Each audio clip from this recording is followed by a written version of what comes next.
Good morning. My name is Jonathan Torres. I'm a public information officer for the Los Angeles County Fire Department. Welcome to this morning's press briefing for the Franklin fire incident. To start off, I'd like to welcome our fire chief for the County of Los Angeles Fire Department, Fire Chief Anthony C. Maroney. So good morning. I'm Anthony Maroney, the Fire Chief of the County of Los Angeles Fire Department, here to provide a Franklin incident brush fire update. Last night at 10:50 p.m., LA County fire units were responded to a report of a brush fire at Malibu Canyon Road and the tunnel. Units reported 5 acres of heavy brush burning and being spread by strong Santa Ana winds. The fire is currently estimated at over 2,200 acres, and we have 700 firefighting personnel assigned. Because of the great work of the firefighters that were on scene, we have only a minimal number of homes destroyed. However, I do not have the exact number. Thankfully, we have no reports of serious injuries or fatalities, and this fire is not contained, and we remain under an immediate threat because of the red flag conditions. The current red flag alert is projected to continue through Wednesday evening at 8 p.m. for strong winds and low humidities. And the cause of the fire is unknown at this time, but it is under active investigation by the Los Angeles County Fire and Sheriff's arson investigators. Lastly, I'd like to acknowledge and thank our partners, both fire and law enforcement, for their assistance this morning. We certainly couldn't do it without them. And one request from Waterworks District 29 and the Department of Public Works is to ask residents that are not in the immediate fire area to please turn off their sprinklers. We are currently monitoring our water pressure. We do have personnel on scene. That water should be used for firefighting and not to sprinkle or irrigate your lawns, and it's going to be of little use from having a brush fire start near your home. Next up, I'd like to ask our Los Angeles County Sheriff, Robert Luna, to come up and give the law enforcement update. Thank you. Thank you, Chief, and good morning to all of you, and thank you for covering this very important event. The Sheriff's Department has been coordinating with our local, state, and fire partners and the County Office of Emergency Management to monitor the Franklin fire, which started in Malibu Canyon Road, north of Malibu Crest Road, and south of Francisco Ranch Road. We currently have well over 150 personnel, including our Malibu Search and Rescue, that are assisting with this fire incident. We currently have 18 operations that include evacuations, road closures, and security patrols. 9 of those missions are completed, and 9 of them are still ongoing. For current closures, there are several road closures in the affected area. There is a soft closure on Las Virgenes Road at Los Hills Road.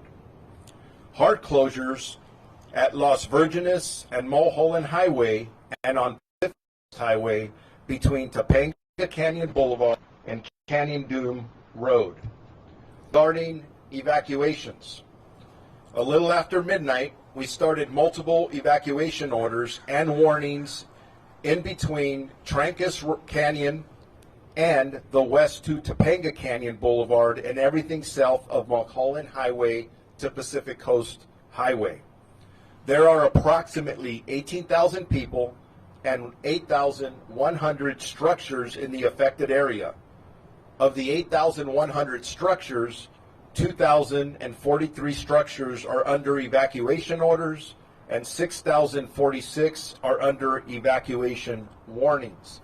And I just want to throw something out to our residents that's critical. I cannot tell you how much we appreciate when a deputy or another official comes to your door, or you get a notification that there is a warning or specifically an order, you need to evacuate. It saves lives, and it actually impacts the lives of our first responders, because if they have to come in to save a life, they're putting their own lives at risk, which we're willing to do. But please, the residents are doing an amazing job this morning. I just want to say thank you to all of them. With evacuations continuing, Pepperdine University has a shelter-in-place order for approximately 800 students. Fires can be extremely unpredictable, and we highly encourage residents in the fire areas to be prepared to heed our evacuation warnings, gather all important items, documents, medications, and in case you need to leave your residence immediately. Very important. The safety of our community members is our #1 priority, and we will continue to assist all impacted residents as they are waking up this morning, and whether they're in need of any kind of assistance, even directions, we're here to help you. In regards to shelters that we're using, we have several shelters that have been established for the residents that are displaced. Pacific Palisades Recreation Center at 851 Al Real Drive in Pacific Palisades. For small animals, the Agora Animal Shelter on 29525 Agora Road in Agora Hills. For large animals, Pierce College at 6201 Winnetka Avenue in Woodland Hills. The fire chief talked about damage. Unfortunately, we did have one black and white patrol car from our Santa Clarita Sheriff's Station that was damaged in the fire. Thank God the deputy was not injured. We are very appreciative of the collaborative efforts. If you look around me, this is a team effort, whether it's all the different agencies on the fire side, the different agencies on the police side. I can't thank the California Highway Patrol enough for a lot of the road closures that are taking place. But again, as I close here, I do urge our residents to stay informed. Stay informed by watching or following credible news sources, like most of you. Visit our Los Angeles County Sheriff's Department social media or lacounty.gov/emergency for updated information. Thank you very much. Now I'm going to introduce Kevin McGowan, our Director of Office of Emergency Services for Los Angeles County. Thank you, Sheriff. Our heart goes out to all those that have been impacted by this wildland fire. I also want to say thank you to the residents, as the Sheriff said, but also to all of our field responders and our Emergency Operations Center responders. The organization went into its full activation at the onset of the forecast, well before the fire actually started.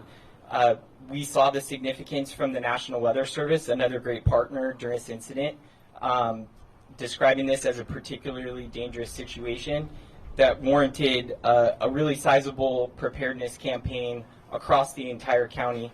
That continues still at this moment. We still have a lot of risk and threat throughout the county beyond just what's occurring at the Franklin fire. We activated our Emergency Operations Center yesterday at 7 a.m. and it's been activated 24/7 since. It assisted with the Sheriff's Department and the Fire Department, along with our partners at the City of Malibu, with all of our alert and warning emergency notifications. I really want to express my gratitude and thanks to the residents for complying with all those emergency notifications. It takes a team effort for us to do effective evacuations, especially when it's nighttime. Lastly, just to echo what the Sheriff said, real-time information can be found by visiting our website, lacounty.gov/emergency. And with that, I have the pleasure of introducing the mayor for Malibu, Marianne Riggins. Thank you, everyone. Marianne Riggins, Mayor Pro Tem, City of Malibu. I want to thank the Los Angeles County Fire Department, our Sheriff's Department, CHP, County Supervisor Lindsay Horvath, and all the agencies that are responding to this incident. Currently, our Malibu City Hall is in the evacuation zone, so our Emergency Operations Center is running out of Calabasas City Hall currently. We do have staff that are monitoring the situation and reporting things out. We want to encourage the residents, please follow all evacuation orders. That is the most important thing. And I also want to thank our local fire brigades for responding to our fire here. Residents should have their Genesis app available to help with emergency evacuation notification. And I want to thank you, everybody, and please introduce County Supervisor Lindsay Horvath. Good morning. First, I want to extend my deepest gratitude to the first responders who have been working tirelessly through this night and into the morning to protect lives, to protect property, and most importantly, to protect all of our communities. The bravery, skill, and dedication of our firefighters, our law enforcement officers, and emergency personnel, all of it is nothing short of heroic, and we're profoundly grateful for their service. To our residents, your safety is our top priority. Please follow all evacuation orders and instructions from emergency personnel. If you are told to shelter in place, please also shelter in place. These measures are put in place to protect lives, and your cooperation is critical. For real-time updates and emergency alerts, I encourage everyone to visit alertla.org. That's alert, A-L-E-R-T, LA.org, and sign up to stay informed. I want to thank our local, city, and state partners who have stepped up during this critical time. This collaborative effort underscores the strength of our shared commitment to the safety and well-being of our residents. I extend my gratitude to the Los Angeles County Fire Department, the Sheriff's Department, the Office of Emergency Management, and all of our county partners who are working to keep everyone safe. Your coordinated efforts have been essential in managing this crisis and ensuring a swift, effective response. I want to recognize and thank our board chair, Catherine Barger, for her leadership and responsiveness in responding to our request and declaring a local state of emergency. This critical step will allow us to unlock additional resources and expedite recovery efforts for those affected by the Franklin fire. We also thank our governor, Gavin Newsom, for securing additional FEMA assistance, and will continue to stay in close coordination with our state partners to ensure that all impacted areas receive the help that they need. The County of Los Angeles shares a close partnership with our city of Malibu as well as our Topanga community nearby. Especially in these challenging times, we stand ready to provide the support and resources necessary to help the community through this emergency. To those affected by the Franklin fire, please know that we are here for you. We stand with you, and we will stay with you. Thank you again for everyone who is contributing resources to this incident. Your partnership is most appreciated. Thank you very much. With that, we'd like to open it up to anyone who may have questions for the group. Chief Brody? Quick question. You've got the aerosol overnight. What's changed today as opposed to years past where you couldn't use aircraft to fight a fire like this one? Well, you know, over time, the LA County Fire Department and our partner agencies, either at CAL FIRE and also the Los Angeles City Fire Department, we've procured more helicopters with night, and our pilots have night vision goggles, so we are now able to bring the fight to the night.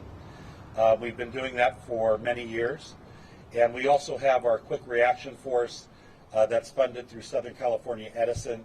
It's the big CH-47 Chinook helicopter. We had 3 of those helicopters on station tonight, and then as the sun rose, you'll see that our CL-415 Super Scoopers that we leased from the province of Quebec are out there dropping, and we're going to have a coordinated ground and air assault. We'd really like to button this fire up and get some containment by this afternoon. I believe that the winds are going to be continuing, So that's going to still create challenges for the fire department and for the LA County Sheriff's Department with evacuations. But rest assured, we are going to have a coordinated air and ground assault on this fire for as long as it takes. Chief Maroney, concerning the ground attack, if you would, because that's half the battle here, do you have the necessary assets coming in, camp crews, bulldozers, to start to cut line up and down the lines? Given this steep terrain, is that going to be more difficult? Yeah, it is, Pete, like you said. It's very steep terrain. As you come up PCH, you can see where the fire is backing down and being pushed by the wind. We do have enough resources, ground resources on order. We do have our dozers. We have our engine companies. We have our Type 3 engine companies, our hand crews. We do have enough resources on order, but I would imagine that over time we're going to grow from maybe 700 firefighters on scene like we have right now to possibly 1,000 or more firefighters. Because of the difficulties in this particular area, time is of the essence for us to grab a hold of the fire and start getting containment. Are you fighting the clock at this point, though? Because if the winds kick up in the late afternoon and you don't have those containment lines either retardant or cut on the ground, you're going to have problems because you've still got way too much fuel out there. Yeah, so we could have experienced perimeter growth. We are expecting winds at about 2 o'clock, so we're going to continue the firefight right up through the day and then back into the night. The LA County Fire Department will be here until this fire is 100% controlled. Sheriff Luna, you might want to step in here. Given that estimation from the chief, what are you thinking about on the idea of repopulation of any of these areas at all, or is that even on the table? It's always on the table, but working in unified command with all of our fire partners, we're looking at maps, we're looking at weather conditions. We will not allow the residents to go back until we are assured that they're going to be safe. And then I also want to send out this message for any residents who are evacuated. Our deputies are going to be here, very visible, and don't worry about your homes. Somebody breaking in and taking something. I know that's a lot to ask for, but we have professionals on our department, and we're not going to allow that to happen. And just a message for anyone who's thinking about coming to this neighborhood to do something like that. You're going to get arrested, you're going to get caught, you're going to get arrested, you're going to get prosecuted. Don't do it. Chief, you mentioned that it was under investigation on arson. Is that standard operating procedure to have that branch of your investigative team in there? Yeah, that's correct. I gave you the real-time information that I have. We do not know the cause of this fire at 10:50 p.m. last night, but the LA County Fire Department and the LA County Sheriff's Department are going to join forces with our arson investigators because it's going to be critical that we learn why this fire started. And we'll make sure that the news media finds out as soon as we find out. I'll go for the obvious, Chief. Have there been any signs in the area of any downed power lines that might conceivably have sparked this fire? Not that I've been told, Pete. Thank you. How important was this preparation being in place for when this finally occurred? Maybe even the emergency services. You said you were aware that this special status had been already set up. How vital was it that you were able to do that and sort of be in place and ready to go? Yeah, great question. It's the utmost importance, right? Preparedness is key as we walk into these dynamic situations. LA County learned a lot in the Woolsey Fire After Action process, and one of the big takeaways was lean forward into these red flag warnings, these particularly dangerous situations. We just had one back in early November. We had the same posture back in that duration event too. This includes upstaffing, significant coordination across all of our county departments and our city partners, and it is critical in us executing our mission in these complex incidents. And I have a follow-up as far as the fire department placing personnel or getting personnel ready, getting equipment ready. What was done in that sense before this fire began? Yeah, so LA County Fire and the other Southern California fire departments that were under the red flag did have additional crews staffed yesterday and through the night. The Governor's Office of Emergency Services did approve pre-positioning that was compensated for the LA County Fire Department. So we did have additional ground and air resources available to us last night at 10:50, but also our partner agencies that I thanked at the last part of my discussion, the partner agencies as well.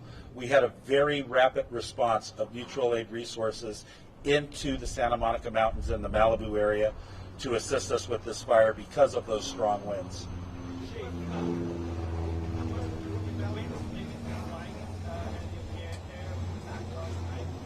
Not in the beginning last night. I know that for a portion of time, maybe between 3 and 4 o'clock, our aerial assets did shut down for a while because of the wind speeds, but they are able to operate even with heavy winds, especially the CH-47 and the CL-415s that you see. We will, if it becomes too dangerous for them to drop, we will cut it off, but the minute that those wind speeds subside, we will launch our aircraft once again.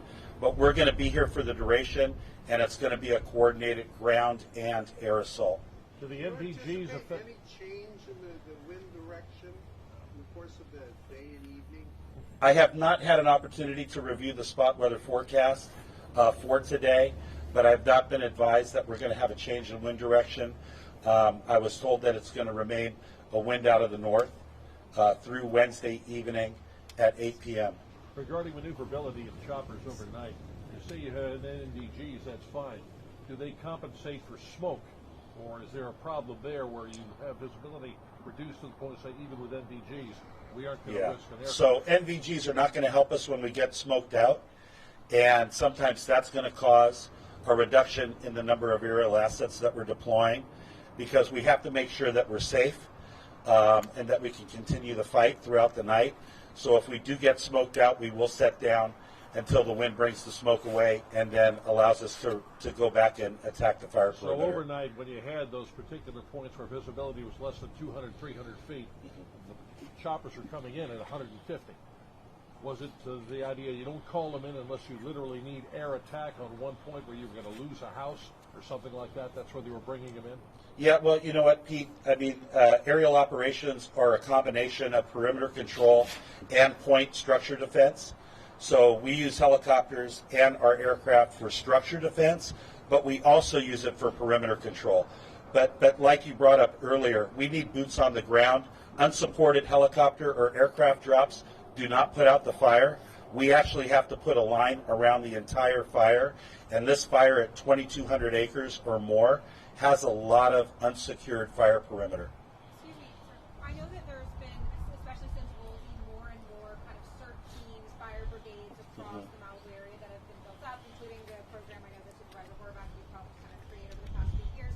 How crucial have those teams that aren't official firefighters but are CERT teams, community groups, how helpful and needed have they been over the course of the week? Well, they've been very helpful, and I believe that they're very needed because it really needs to be a partnership between the community and public service. And the LA County Fire Department was proud to partner with SD3 and Supervisor Horvath to approve the community brigade. It's the first of its kind in the nation.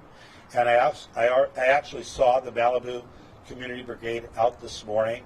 So they really bridge that gap between residents and public service. So we appreciate it. We help train them. We make sure that they're safe.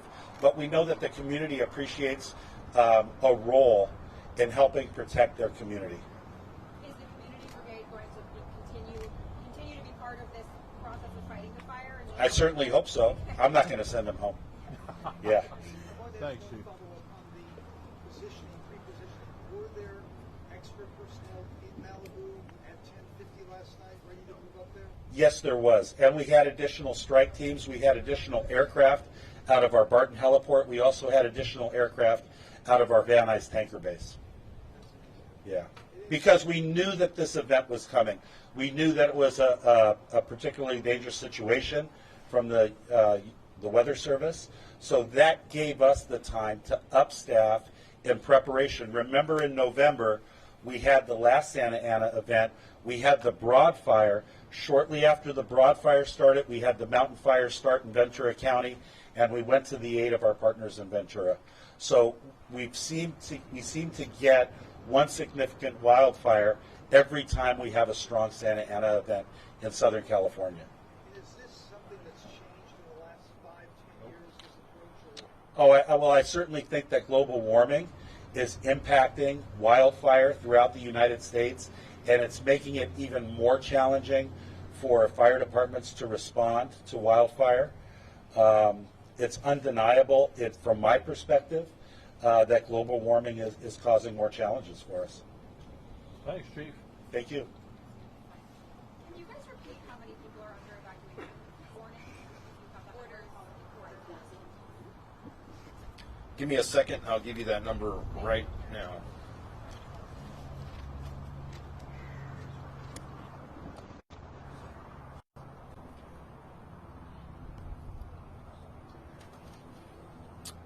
So we have approximately 18,000 people and 8,100 structures in the affected area. Of the 8,100 structures, 2,043 structures are under evacuation orders, and 6,046 are under evacuation warnings. Thank you. Approximately 5,000 in total. 5,000 people. Structures. 18,000 people, 5,000 structures. Yes. Thank you very much. Any other questions? No. Okay, at this moment, this concludes our press briefing. Now we'll break away into our individual sessions. Thank you. Might there be another update later in the day? Yes. Okay. Check back with us and we'll release a Thank you. press advisory.